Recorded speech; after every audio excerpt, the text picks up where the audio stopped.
The silence of a Seattle dawn is not a peaceful one. It is heavy, damp, and smells of old cedar and unsaid regrets. At 5 in the morning, the fog clings to the Victorian windows of my home on Queen Anne Hill like a shroud. I sat in the darkness of my kitchen, my fingers traced the rim of a cold porcelain cup. My late husband, Julian, always said this house breathed with us. But today, the air felt thin, as if the oxygen was being slowly bled out by the 2 people sleeping in the guest room upstairs. My son, Thomas. My boy. How does a mother reconcile the man he is now with the child who used to hide his face in the crook of my neck when the lightning flashed over the sound? He was my heart's anchor after Julian died. For years it was just us against the world, 2 survivors in a house too big for its echoes. But then came Sienna. Sienna with her sharp smiles and eyes like polished flint. She didn't just enter our lives. She colonized them. The floorboards groaned overhead. It was a subtle sound, a rhythmic vibration that traveled down the walls and settled in my marrow. My heart hammered against my ribs, a frantic, bird-like thrumming. I should have felt safe. This was my sanctuary. I bought this house with 30 years of quiet labor at the public library, cataloguing the stories of others while building my own. Every book on the shelves, every rug on the hardwood, was a testament to a life lived with dignity. But dignity is a fragile thing when faced with the cold hunger of a predator. The kitchen door creaked. I didn't turn around. I knew the scent of her perfume, something expensive and metallic, like blood hidden under roses. Still awake, Martha? Or just waiting for the inevitable? Sienna's voice was a low rasp, cutting through the morning mist. I kept my gaze fixed on the grey light bleeding through the window. It's my house, Sienna. I'm allowed to sit in it. For now, she replied. I heard the click of her heels on the tile, sharp, predatory staccatos. She stopped right behind me. I could feel her breath on my ear, cold and mocking. Thomas is tired, Martha. He's tired of the stairs, tired of the maintenance, and quite frankly, he's tired of the burden of checking if you've fallen every morning. We found a lovely place in Bellevue, a facility, professional, quiet, just like you. I am not going to a facility, I whispered, my voice sounding smaller than I intended. I'm 68, not invalid. My mind is as sharp as yours.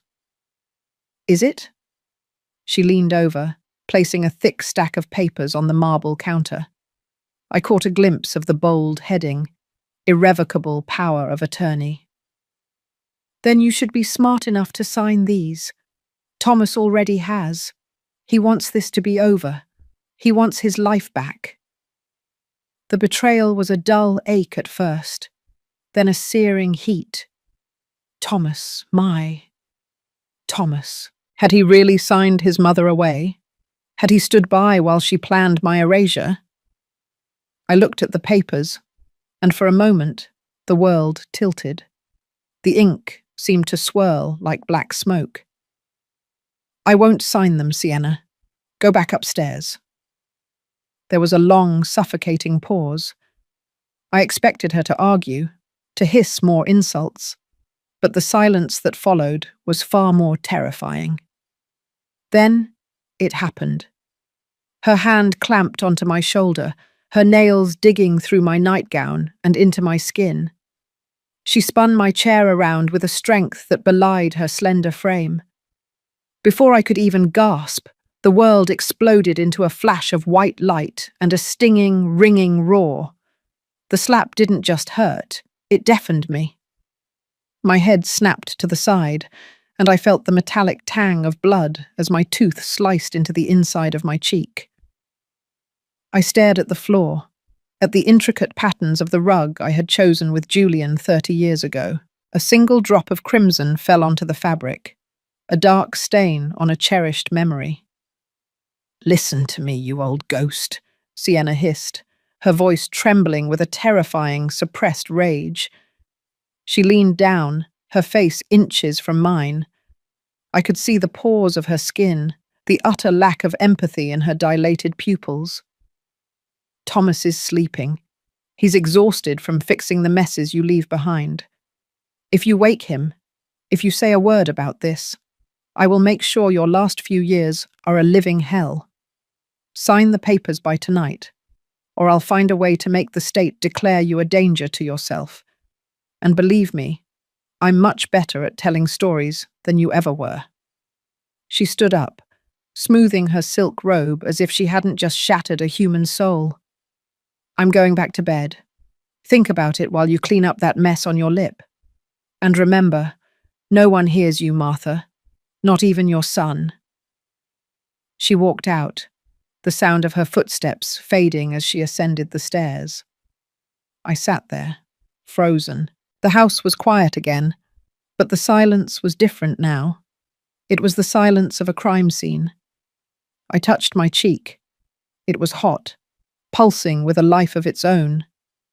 My hand trembled, not with fear, but with a cold, crystalline realization. I looked up at the ceiling. Somewhere up there, my son was dreaming, oblivious, or worse, complicit. Was he the little boy who used to bring me dandelions? Or was he the man who let a stranger strike his mother in the dark? Why didn't I scream? The question echoed in the hollow spaces of my mind. Why did I stay silent?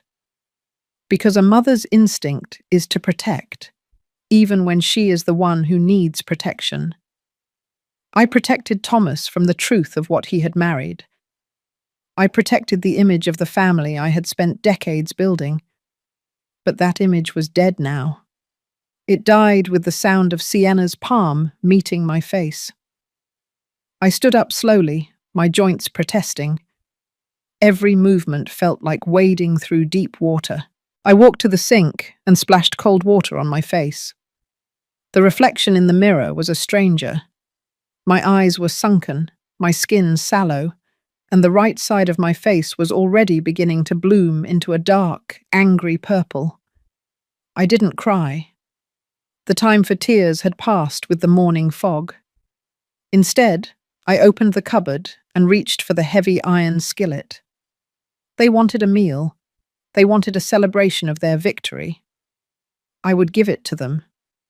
I began to chop. The knife hit the wooden board with a satisfying rhythmic thud. Thump, thump, thump. I thought about the secondary bank account Julian had set up for me years ago, the one Thomas didn't know about. I thought about Arthur, Julian's old partner, who still worked at the firm downtown. They thought I was an old woman who had lost her place in the world. They thought because I was quiet, I was empty. But a library is only quiet because it holds too much power within its covers. I am Martha Thorne. I have read every book on human nature, every tragedy, every triumph. I know how stories end. Sienna wants this house. She wants my silence. I looked at the browning bruise in the mirror and allowed myself a single cold smile. "Tonight, Sienna," I whispered to the empty kitchen. "Tonight you will learn exactly what I have been cooking." The sun began to rise over the Cascades, a thin line of gold cutting through the grey. But for me, the darkness was just beginning to feel like home. I reached for my phone, my fingers steady now. It was time to call an old friend.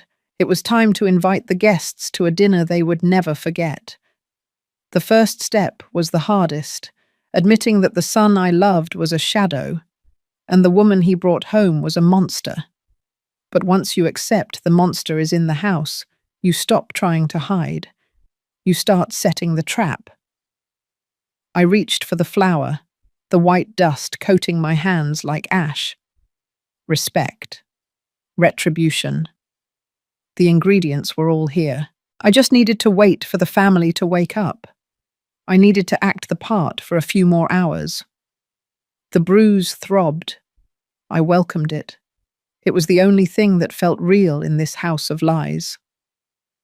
Thomas, I murmured, looking toward the stairs. I hope you're hungry. The bruise on my cheek felt like a living thing, a dark, pulsing nebula that had claimed half of my face as its territory. Every time I breathed, the skin stretched, sending a sharp electric reminder of Sienna's palm directly to my brain. I moved through the kitchen like a ghost, haunting my own life, my hands performing the muscle memory tasks of 40 years, while my mind was miles away, buried in a time when the air in this house didn't taste like copper and betrayal. I reached for the flour bin, the wood smooth under my fingertips, wood Julian had sanded himself one summer when Thomas was just a toddler. Everything in this house had a story, a heartbeat, a memory attached to it. And now those memories were being used as weapons against me. I remember Thomas at 7 years old. He had fallen off his bike on the sidewalk just outside, scraping his knee so badly that the white of the bone seemed to peek through the grit and blood. I had carried him inside, his small, sobbing frame shaking against mine. "It's okay, Tommy," I had whispered, pressing my face into his hair, which smelled of sunshine and grass. "Mommy's here. I'll never let anything hurt you." I had spent that entire afternoon sitting on the edge of his bed, reading him stories about brave knights and distant lands until he fell asleep, his hand gripping my thumb as if it were his only connection to a safe harbour. Where was that boy now? How could the child who once feared a scraped knee stand by while his wife carved out my soul with a smile? The stairs groaned again. This time the footsteps were heavier, more hesitant. Thomas. I didn't turn around when he entered the kitchen. I couldn't.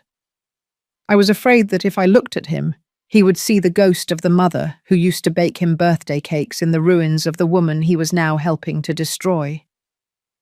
I heard the scrape of a chair, his chair, the one at the head of the table where Julian used to sit. The audacity of it felt like another slap. "Morning, Mum," he said. His voice was flat, devoid of the warmth that used to define our conversations. It was the voice of a man who had already checked out, a man who had traded his conscience for the comfort of a quiet life dictated by a predator. "Good morning, Thomas," I replied, my voice steady, though my heart felt like it was being squeezed by a cold hand. I kept my face turned toward the stove, adjusting the flame under the kettle. I had applied a thick layer of concealer over the bruise, a mask of vanity and survival. I wondered if he would notice. I wondered if he even cared to look. "Sienna said you two had a talk this morning," he continued, the sound of his fingers drumming on the table, echoing the frantic beat of my heart. "About the Bellevue place. She says you're starting to see the logic in it, that the stairs are getting to be too much for you." The logic? Is that what they called it? The systematic erasure of a human being's autonomy. I finally turned, holding 2 plates of toast. I made sure to stand in the shadows, away from the direct light of the window. "Is that what she told you, Thomas? That I'm seeing the logic?" He finally looked at me, but his eyes slid away almost instantly, focusing on a loose thread on his sleeve.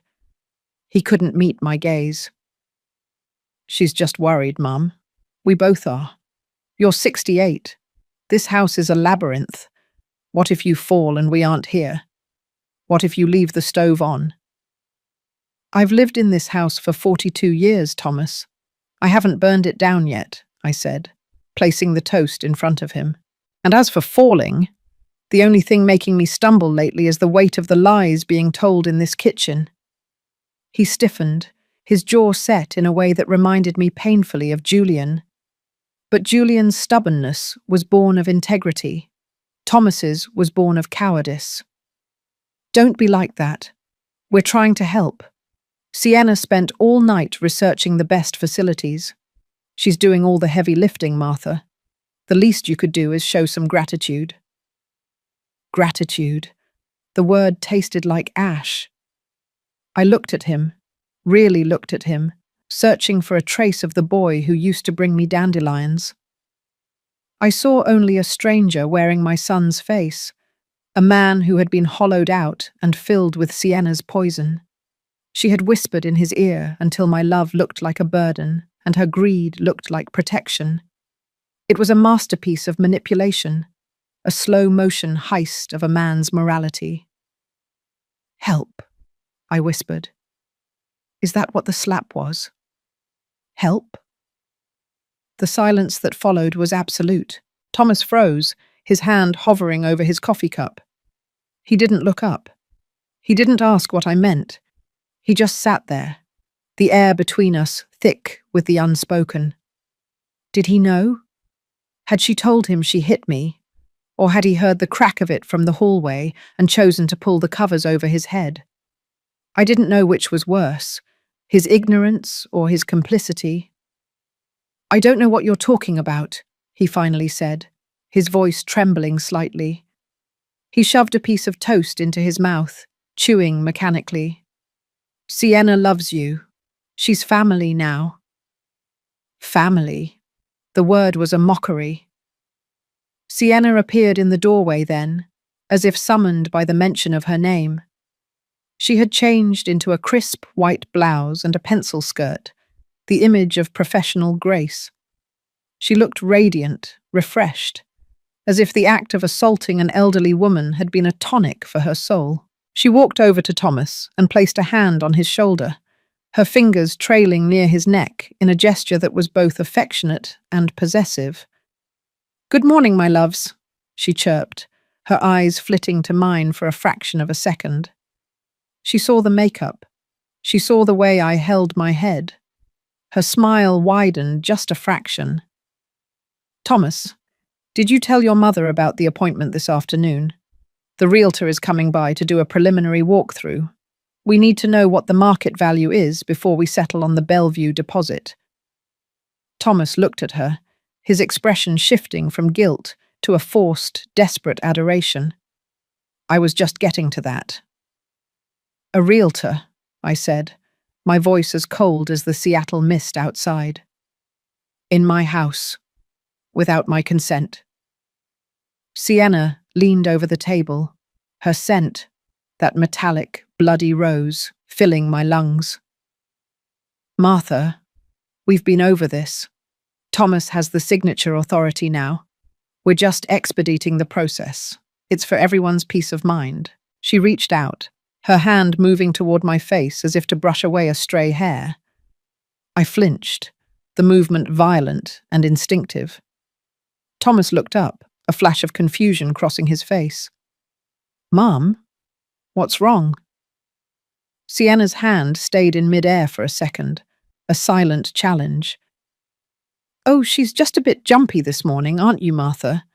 Probably the lack of sleep. Elderly nerves can be so fragile." She patted my hand instead, her touch feeling like a burn. "Why don't you go upstairs and rest? I'll handle the kitchen. I'll make sure everything is perfect for our guests tonight." Guests. The way she said it made my skin crawl. She thought she was in control. She thought she was the director of this play, and I was merely a prop to be moved or discarded. She didn't know about the call I had made to Arthur Sterling. She didn't know about the files Julian had left in the safe deposit box, the ones that detailed the true ownership of this property, a trust that Thomas couldn't touch without my explicit, notarized consent. Sienna was smart, but she was arrogant, and arrogance is the blind spot where shadows grow. "I'll stay," I said, pulling my hand away. "I'm making a special dinner tonight, a family tradition. I wouldn't want to miss it." Sienna laughed, a high, tinkling sound that didn't reach her eyes. "A tradition? How quaint. Just don't overexert yourself, Martha. We wouldn't want you having another episode." An episode. That was their favorite word lately.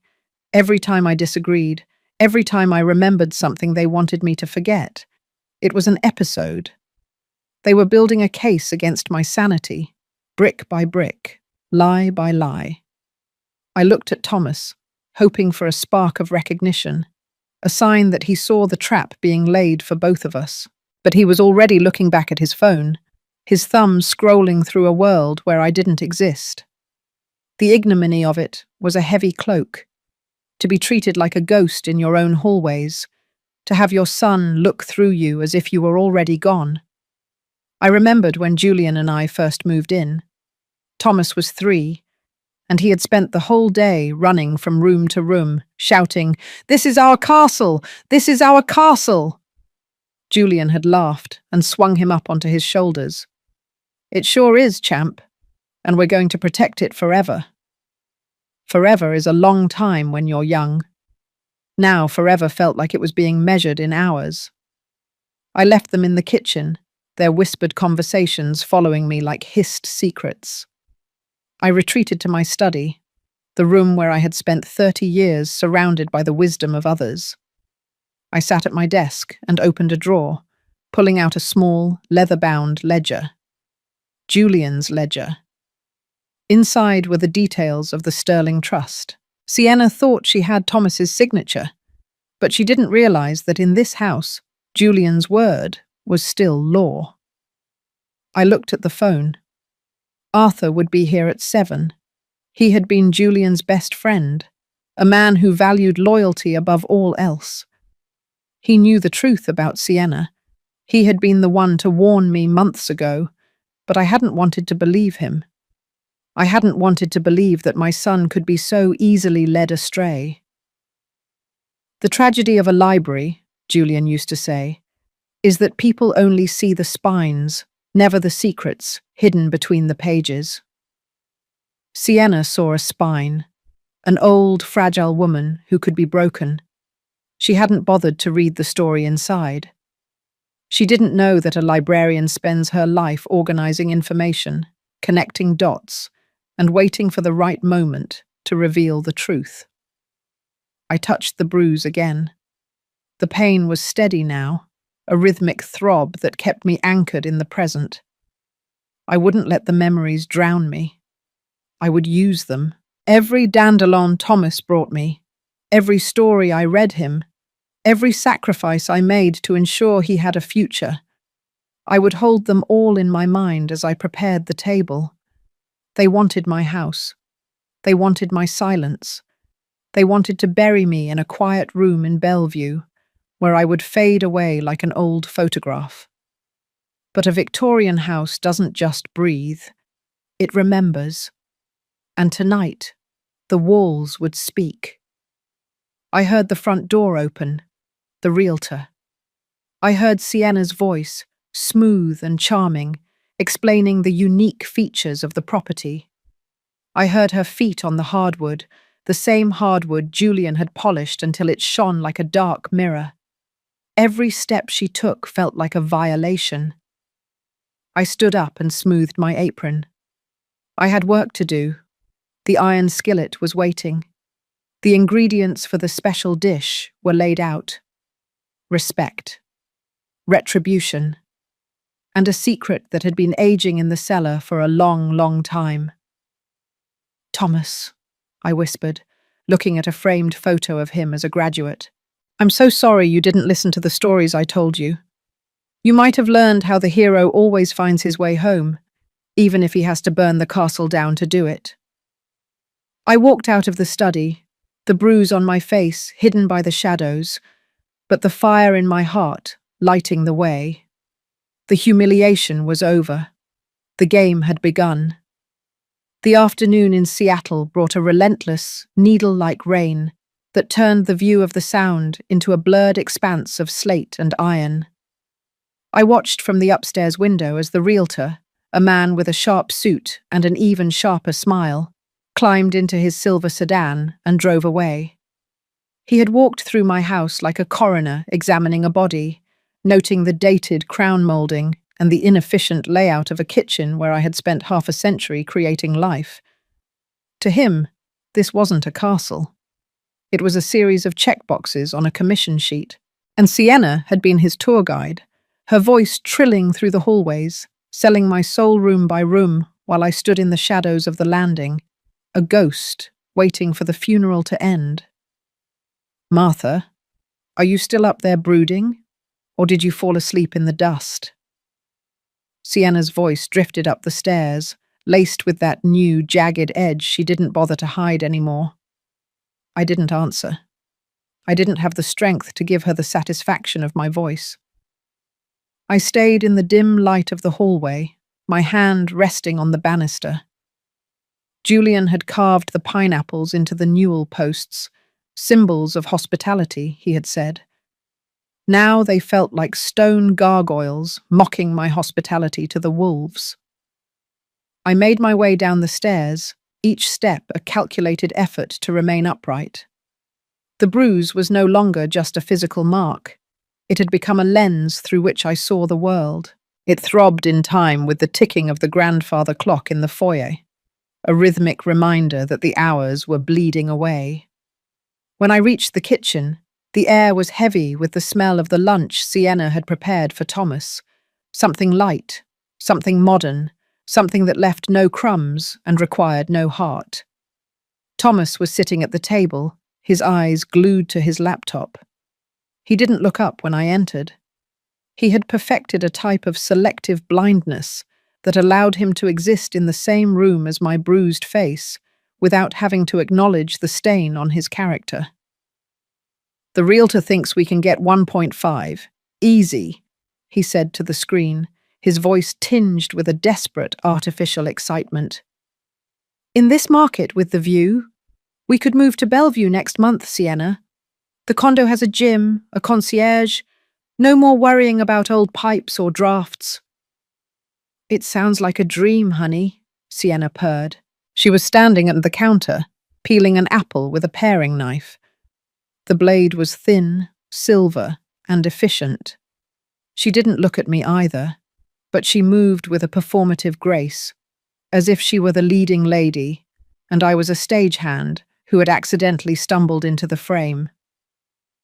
And Martha will love the garden in the courtyard. They have benches specifically designed for senior comfort. I am not a piece of furniture to be moved for comfort, I said, the words dry and brittle as autumn leaves. Thomas winced, his fingers pausing over the keys for a split second, but he didn't look at me. Mum, please, let's not do this again. We're doing this for you. You don't see how much you're struggling. You're living in a museum of a dead man's life, and it's dragging you under. A dead man's life. Julian. The silence that followed was so thick I could almost feel it coating my lungs like soot. I walked to the counter to pour a glass of water, my hand trembling just enough to make the glass chime against the marble. Sienna didn't move. She watched me out of the corner of her eye, the paring knife stilled against the white flesh of the apple. Is that what you think, Thomas? I asked, finally finding his eyes. They were hollow, filled with a shallow guilt that had no intention of turning into action. That your father's life was a museum. This house is the only thing that remembers who you were before you became this shadow. That's enough, Martha, Sienna snapped, the knife clicking as she set it down. She turned to me, her eyes flashing with a cold, reptilian light. Thomas doesn't need to hear your nostalgic guilt trips. He's building a future. You're just clinging to a past that's rotting in the walls. Now, be a good girl and go sit in the living room. We have more paperwork to organize, and your presence is distracting. Distracting. My existence was a distraction from their convenience. I didn't argue. I didn't scream. I simply turned and walked into the living room, the darkness of the Victorian interior wrapping around me like a cold blanket. I sat in my wingback chair and let the silence swallow me. This was the abyss. This was the moment in every tragedy where the hero realizes that the people they love are the ones holding the shovel. I looked at the bookshelves. Thousands of volumes. I had spent my life as a custodian of stories, and yet I had failed to see the plot twist in my own. I had ignored the red flags, the way Sienna slowly isolated Thomas from his old friends, the way she took over the finances, the way she looked at this house not as a home, but as an asset to be liquidated. I had been a librarian who forgot to read the fine print. But as the afternoon shadows stretched across the floor, the despair began to harden into something else. It was a cold, crystalline anger, the kind that doesn't burn, but freezes. I remembered the Sterling Trust. Julian and Arthur had set it up 30 years ago, a legal fortress designed to protect me if Julian ever left me behind.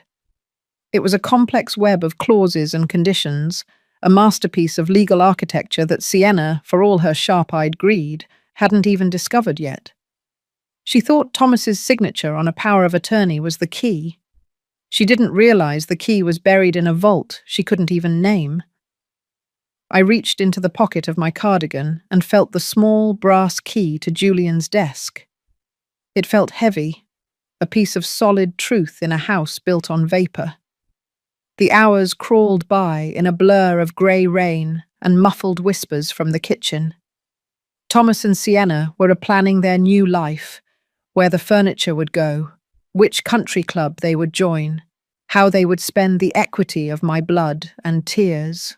They talked about me in the third person, as if I were already a memory, a minor inconvenience to be managed. At 5 o'clock, the rain stopped, leaving the hill shrouded in a thick, suffocating fog. I stood up. The abyss was behind me.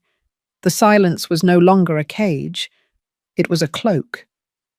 I walked into the kitchen. Sienna was tidying up, her movements sharp and efficient. Thomas was gone, likely retreated to the guest room to avoid the sight of me. "I'm going to start dinner now," I said. My voice was different, lower, steadier. Sienna didn't look up from the sink. "Don't bother, Martha. We'll just order something. You look like you're about to collapse anyway." "No," I insisted, and this time the steel in my voice made her turn. "It's a special dish. For Thomas. A family recipe he's always loved. It takes time, and I want everything to be perfect." She studied me for a long moment, the paring knife back in her hand. She saw the bruise, now a deep, ugly plum color. She saw the concealer I had tried to use, and she saw the defiance beneath it.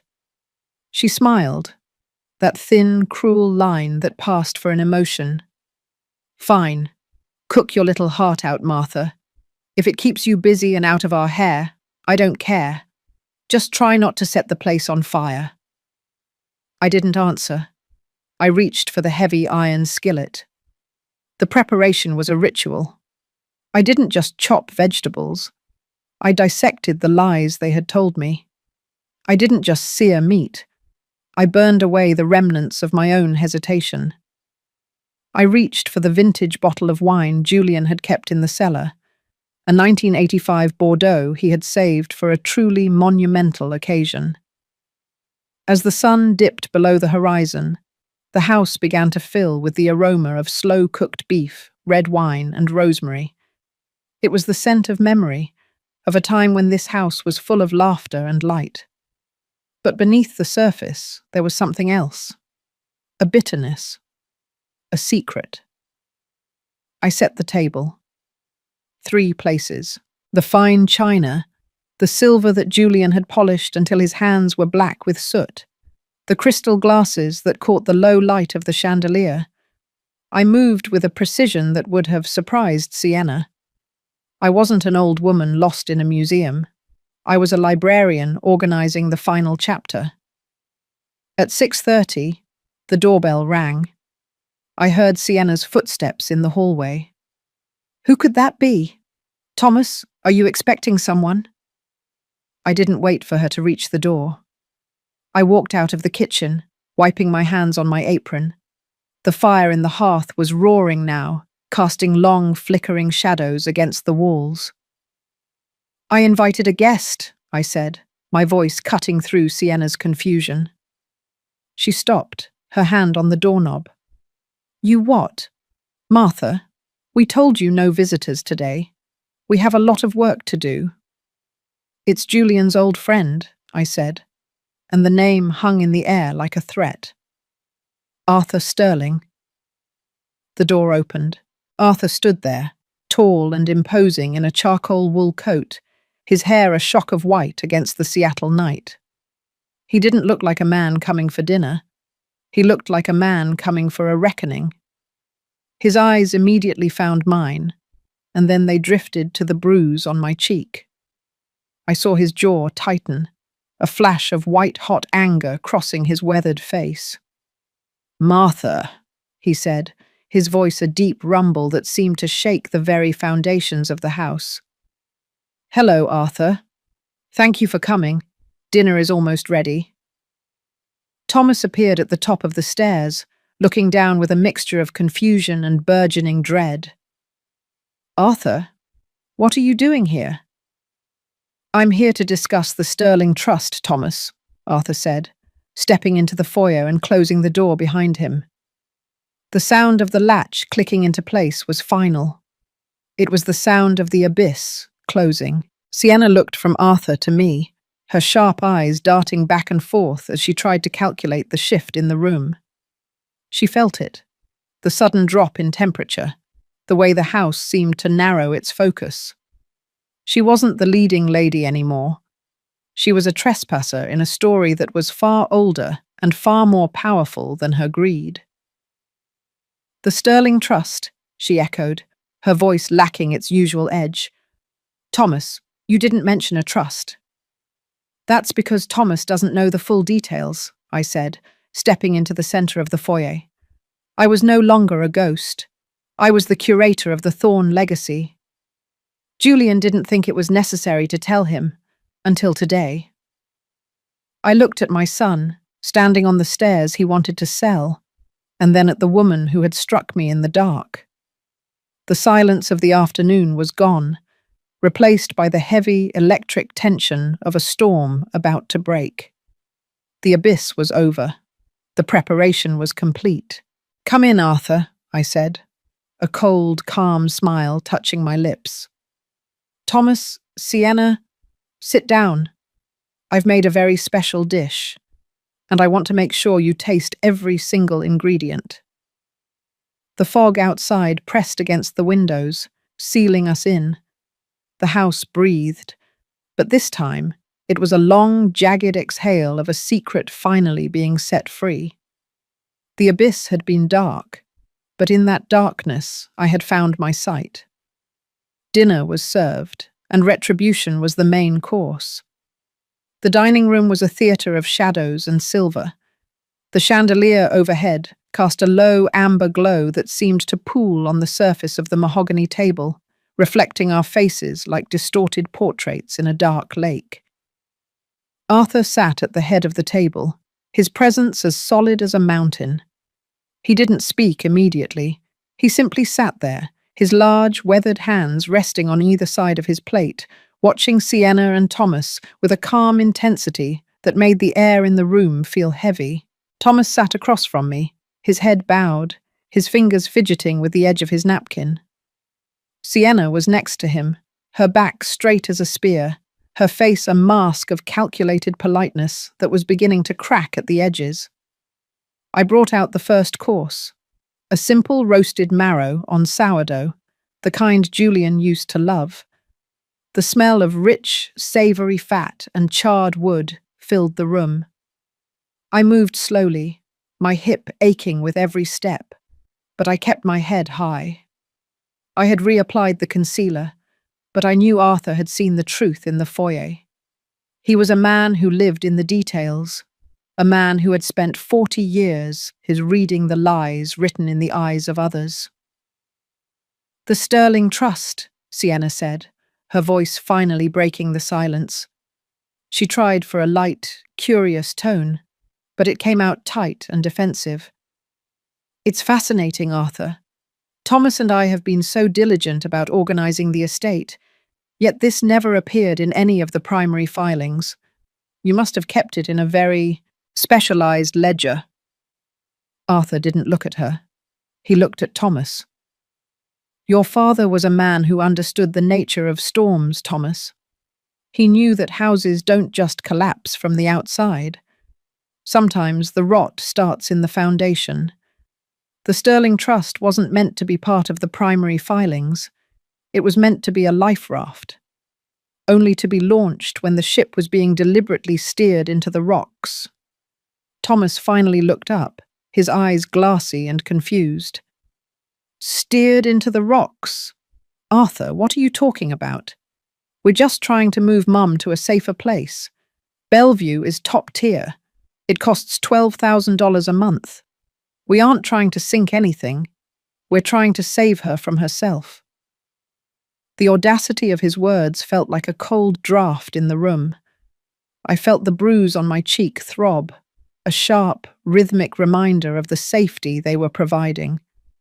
I picked up my wine glass, the crystal catching the light. $12,000 a month, I said softly. My voice sounded different to my own ears, clearer, more resonant.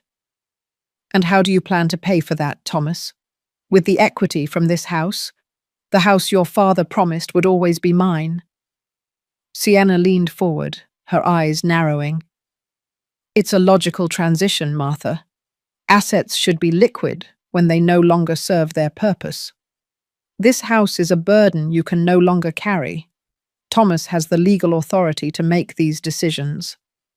Arthur, surely you understand the necessity of power of attorney in cases of cognitive decline. Arthur picked up his fork, his movements slow and deliberate.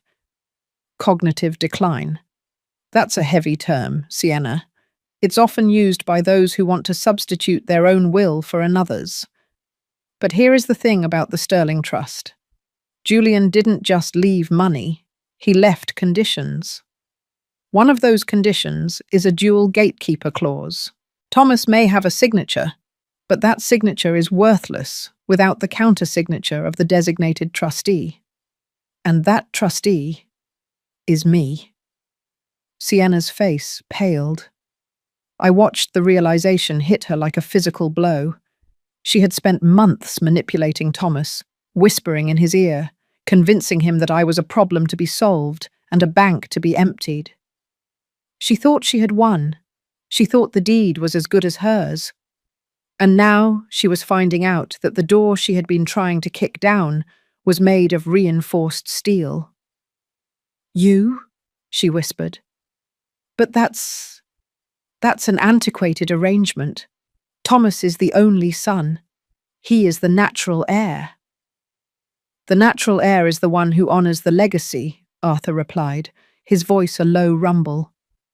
Not the one who tries to dismantle it before the body is even cold. Thomas, Julian left specific instructions. This house cannot be sold, mortgaged, or transferred as long as your mother is alive, unless Arthur Sterling determines she is truly incapable. And I spent 3 hours this afternoon reviewing the medical records Sienna provided to the realtor. They were quite interesting, especially the signatures. Sienna stiffened. I saw her hand move under the table, likely clutching Thomas's arm. Those were professional evaluations, Arthur. You aren't a doctor. No, Arthur said, finally turning his gaze to her. It was a cold, predatory look. But I am a man who knows a forgery when he sees one. And I'm a man who knows that a librarian like Martha doesn't just forget how to pay the electric bill. She is systematically prevented from doing so. I've seen the logs, Thomas. I've seen the unauthorized access to her accounts. $85,000 moved into a shell account in the last 3 months. $85,000. Thomas turned to Sienna, his mouth falling open. 85?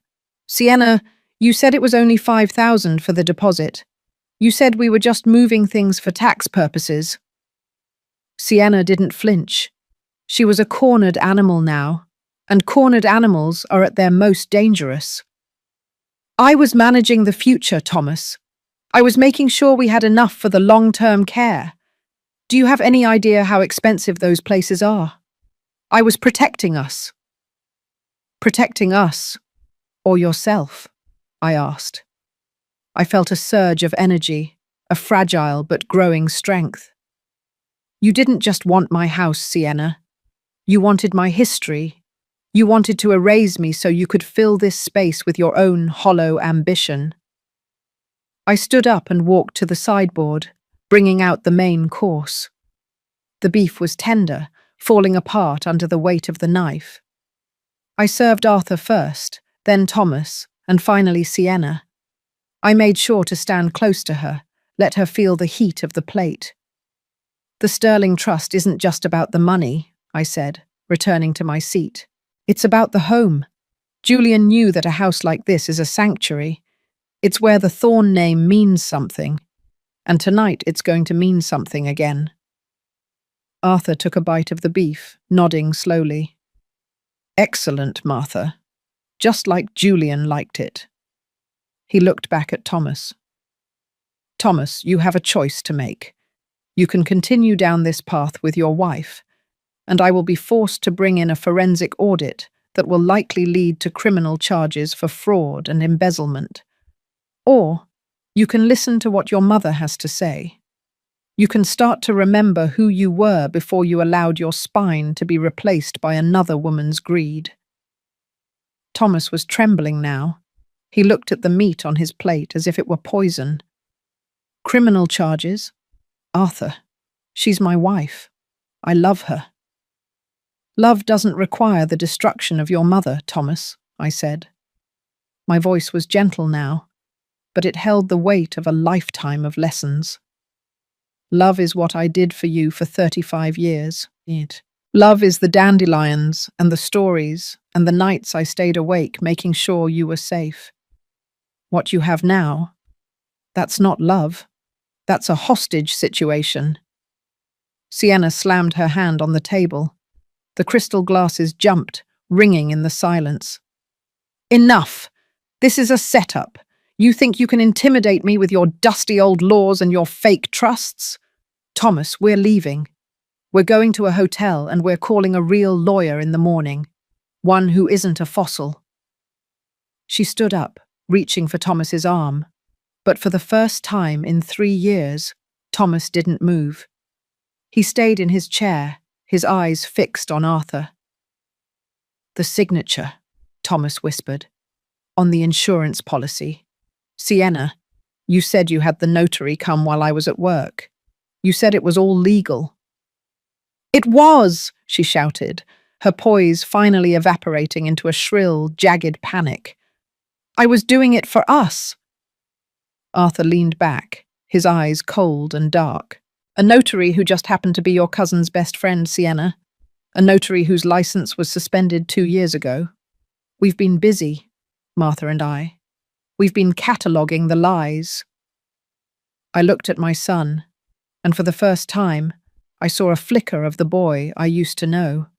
The boy who valued the truth. The boy who used to hide behind my legs when he did something wrong. He was beginning to wake up, and the waking was a painful, ugly process. I saw her hit you, Thomas said, the words barely a breath. He looked at me then, his eyes filling with a sudden, violent clarity. This morning, I was in the hallway. I heard the slap. I saw you stumble, and I stayed in my room. I was so afraid of her. I was so afraid of the mess. The confession was a jagged glass in my heart. He had seen it. He had known. And he had chosen the abyss. But the fact that he was saying it now, that was the fragile anchor I needed. I know, Thomas, I said, my hand moving to the bruise on my cheek. I knew you were there. I felt your silence. But you're talking now, and that's the first step. Sienna looked at him with utter contempt. You coward. You pathetic, weak little man. I did everything for you. I made you someone.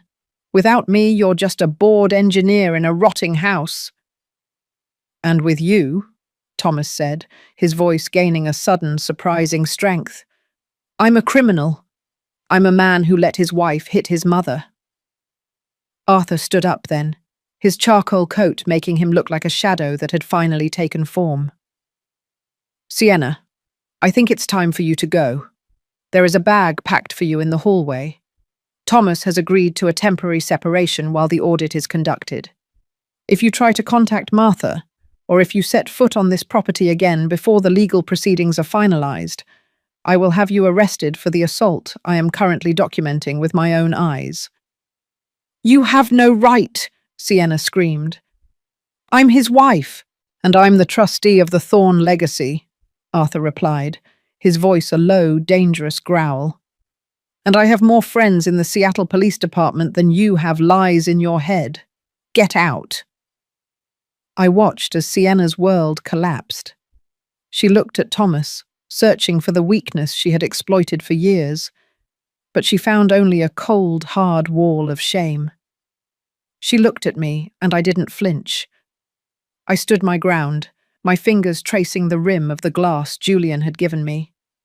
She grabbed her purse and stormed out of the dining room, her heels clicking a frantic, desperate rhythm on the hardwood.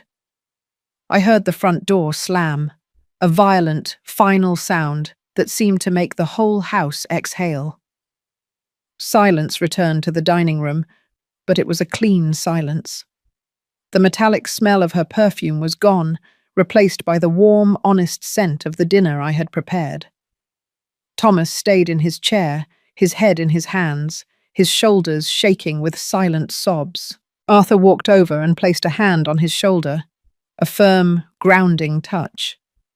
It's a long road back, Thomas, Arthur said softly. But you're home, and your mother is still here. I walked over to the head of the table, to the chair that had been empty for 5 years. I sat down, the wood solid and familiar under me. I looked at Arthur, my friend, my anchor. I looked at my son, my boy, who was finally starting to find his way out of the fog. The first steps were taken. The Kong-Li I sought was no longer a dream. It was a process. It was fragile, yes. It was built on the ruins of a marriage and the pain of a betrayal. But it was real. Eat your dinner, Thomas, I said, my voice steady and full of a quiet, unyielding power.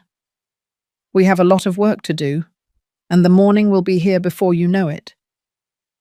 The Seattle rain began to fall again, a soft, rhythmic patter on the roof. But for the first time in years, I wasn't afraid of the dark. The house was breathing again, and this time, it was the sound of life returning to the Thorne legacy. Retribution was coming. But for tonight, there was only the truth, and a mother who had finally learned how to fight for herself.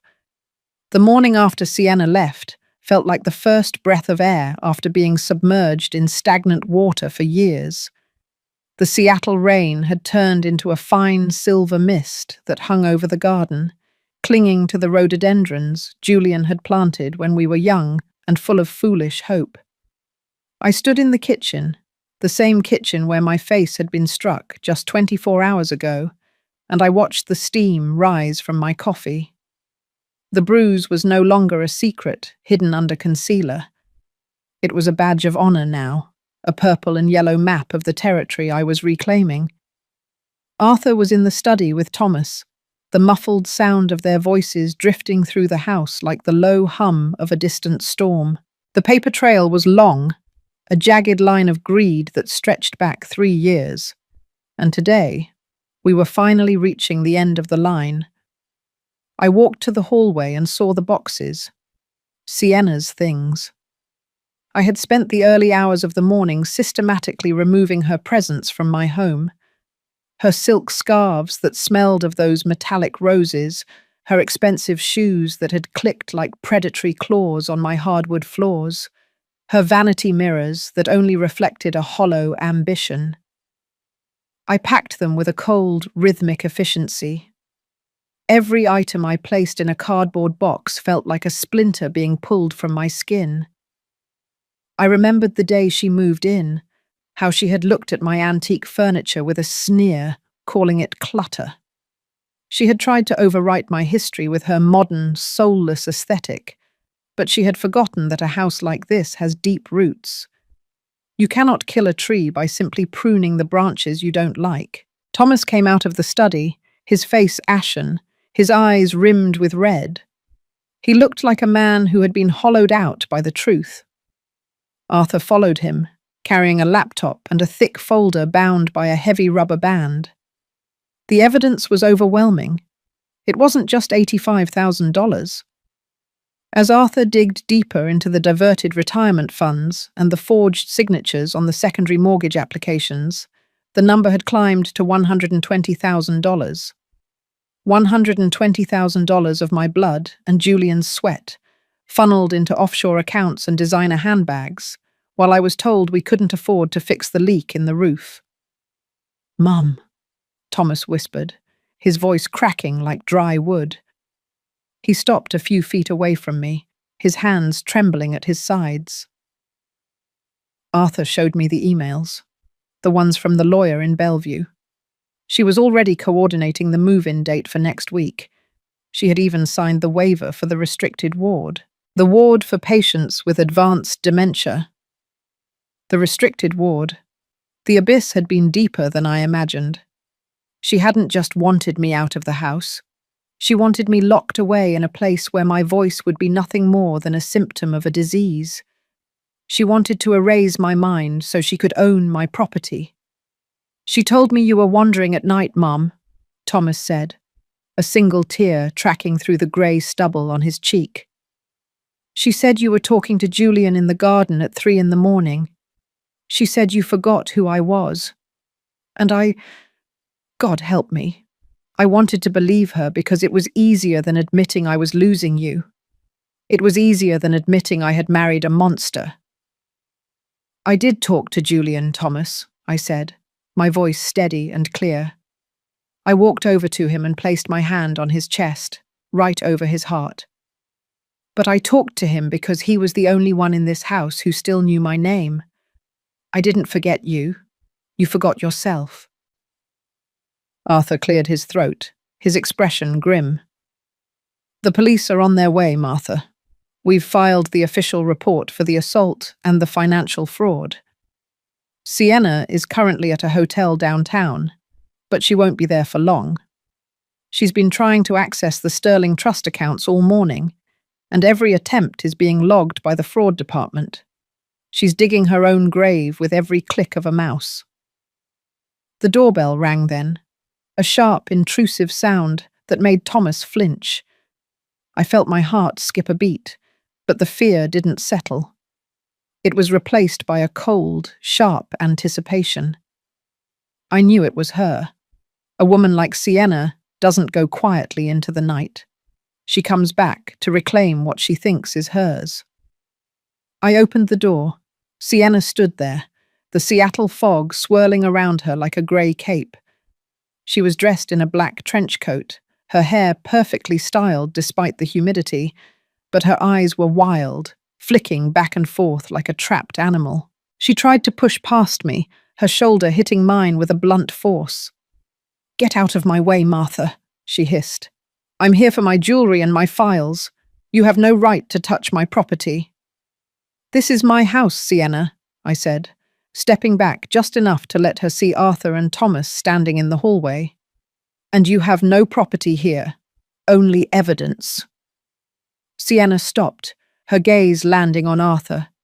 She saw the folder in his hand, the laptop on the table, and the cold, unyielding wall of my son's silence. For a moment her mask slipped, revealing the raw, jagged desperation underneath. She looked at Thomas, her lips trembling in a practiced pout. "Thomas, honey, tell this old man to leave. He's confusing you. He's poisoning your mind against me. We're a team, remember? We were going to have that life in Bellevue. No more drafts, no more stairs. Just us. Thomas didn't move. He didn't even blink. I saw the signature, Sienna. I saw the $120,000. And I saw the video from the kitchen camera, the one you forgot Julian installed 10 years ago for security. The silence that followed was a physical weight. Sienna's face transformed. The beauty drained out of it, leaving behind a sharp, ugly mask of fury. She realized the game was over. The theater was dark, and the audience had seen the strings. "You think you've won?" she screamed, her voice echoing through the high ceilings of the foyer. She turned on me, her finger pointing at the bruise on my cheek. "You're an old, rotting relic in a museum of dust. You think anyone cares about your little trust? I'll sue you for everything. I'll tell the world you're a senile old woman who's holding her son hostage." "The world is already listening, Sienna," Arthur said, stepping forward. He held up his phone. "The police are outside, and the forensic accountant has already traced the transfers to your personal accounts. $120,000 is a felony in this state, a very serious one." Two officers appeared in the doorway, their blue uniforms a stark contrast to the warm wood of my home. They moved with a quiet, professional gravity. I watched as they approached Sienna. I watched as her hands, the same hands that had struck me, were pulled behind her back. The sound of the handcuffs clicking was the most beautiful music I had ever heard. It was the sound of a period being placed at the end of a long, painful sentence. "Thomas, tell them. Tell them it's a mistake," Sienna shrieked as they led her toward the door. Thomas turned his back on her. He walked into the kitchen and sat at the table, his head in his hands. I followed her to the porch, standing in the mist as the blue lights of the patrol car began to flash against the grey Seattle sky. I watched her be pushed into the back seat. I watched the woman who tried to steal my life be driven away in the rain. When I walked back inside, the house felt lighter. The metallic scent of her rose perfume was finally beginning to fade. Arthur stood in the hallway, looking at the Victorian details he and Julian had admired so many years ago. "She's gone, Martha," he said softly. "She was never really here, Arthur," I replied. "She was just a shadow we let in." I went into the kitchen and sat across from my son. The special dish was still sitting on the sideboard, the beef cold now, the wine settled in the glasses. We didn't speak for a long time. The only sound was the ticking of the clock and the soft patter of the rain against the glass. "I have to leave, Mum," Thomas said finally, his voice a ghost of its former self. "I have to find a place. I have to figure out how I became a man who could let this happen." "You don't have to leave today, Thomas," I said.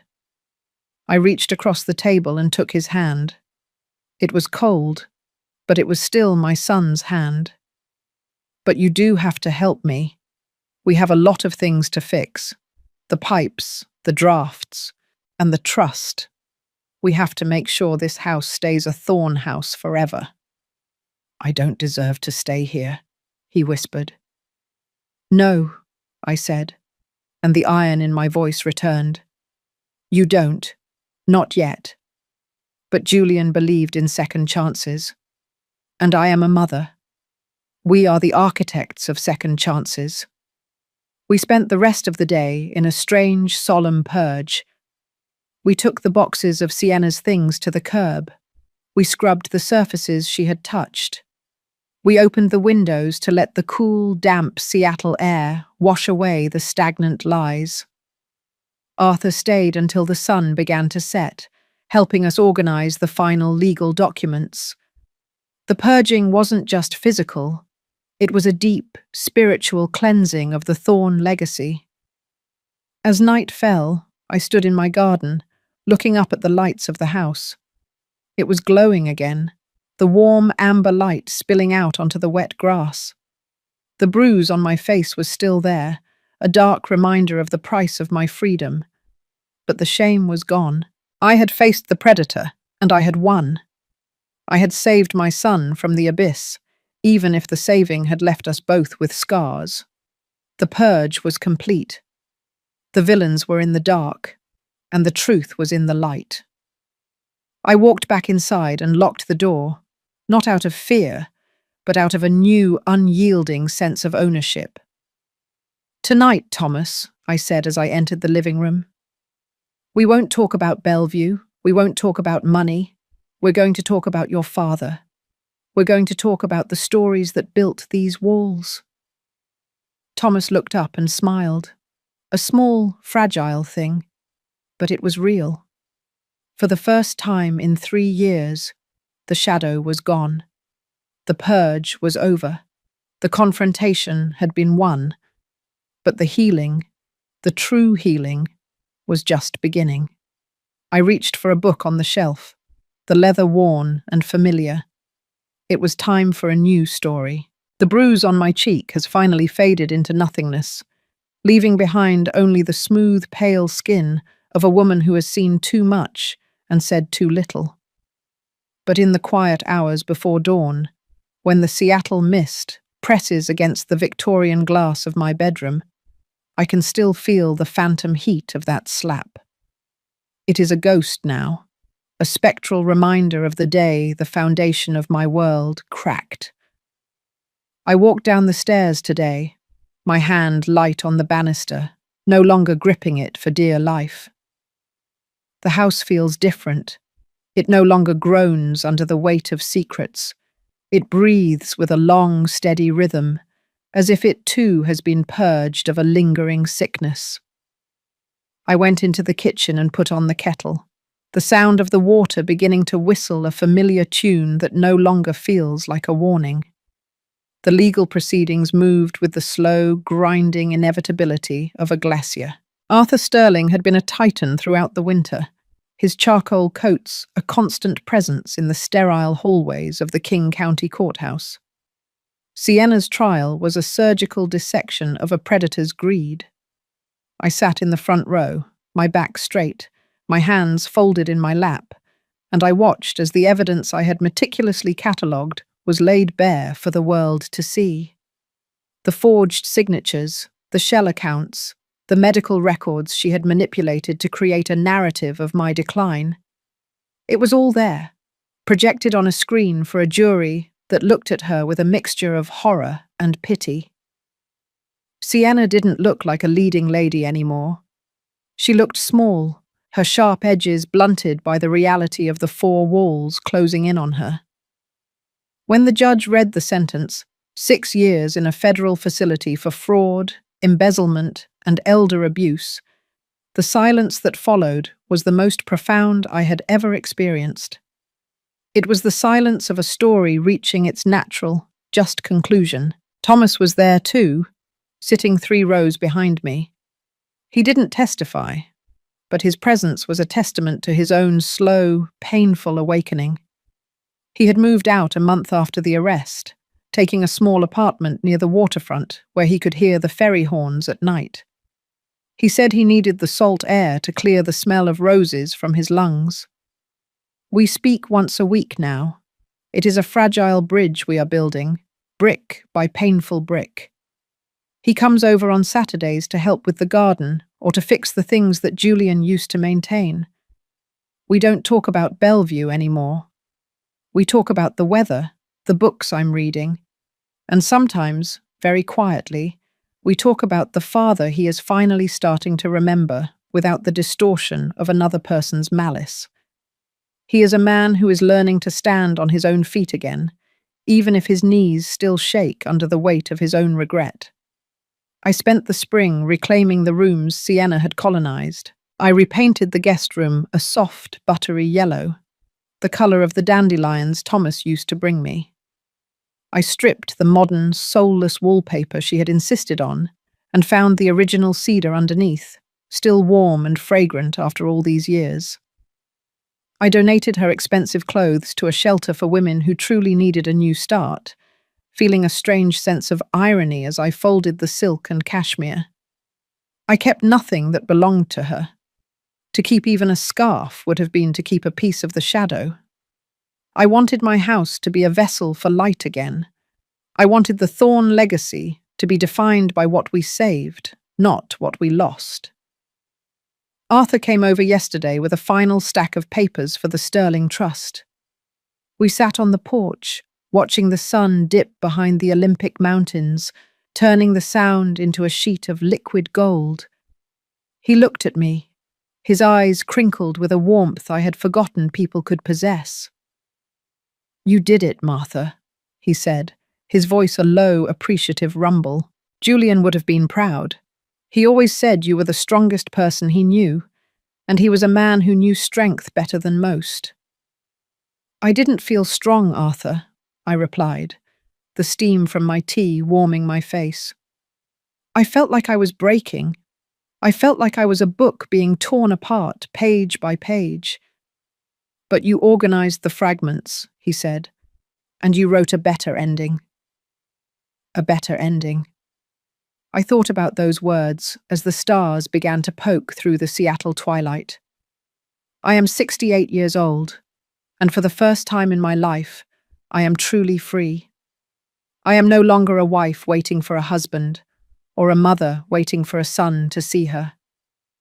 I am Martha Thorne, a librarian of my own soul. I have survived the abyss, and I have found that the quiet of a long-lived life is not a void, but a sanctuary. I look at the house, my Victorian castle on the hill, and I see it for what it truly is, a witness. It witnessed the love I shared with Julian, the growth of my son, the betrayal of a predator, and the quiet, iron-willed resurrection of an old woman who refused to be erased. The garden is blooming now. The rhododendrons are a riot of pink and purple, and the rosemary I planted near the gate is thick and fragrant. Thomas was here this morning, weeding the beds. He didn't say much, but he left a single dandelion on the kitchen table before he went back to his apartment. I picked it up and held it for a long time, the yellow dust coating my fingers like gold. It was a small thing, a weed, really, but in this house, it was a symbol of a second chance. I know the road ahead is not without its shadows. The memory of the violence and the betrayal will always be a part of my story, a chapter I cannot unread. But I am the curator now. I decide which stories define me. I decide who sits at my table and whose voice echoes in my hallways. The silence of my home is no longer a cage. It is a canvas. I have my books, my garden, and a son who is finally finding his way back to the light.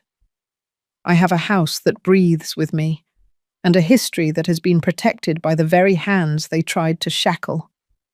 Tonight, I will sleep soundly. I will listen to the rain on the roof and the soft creak of the floorboards, and I will know that I am safe. I am home. And for a woman who has walked through the fire, that is the greatest victory of all. The legacy is intact. The Thorn name is restored. And the story, my story, is far from over. It is a profound realization that forgiveness is not a gift you give to those who broke you, but a sanctuary you build for your own spirit to rest. The trauma of betrayal leaves an invisible map on the soul, yet every scar is a testament to the strength required to survive the night. To find light after such profound darkness is not to forget the pain, but to integrate it into a narrative of triumph. We must learn to advocate for our own dignity, even when our voices tremble in the cold. True rebirth comes from the quiet courage of reclaiming one's home and one's heart, proving that even at the edge of winter, the seeds of a new beginning are waiting for the sun.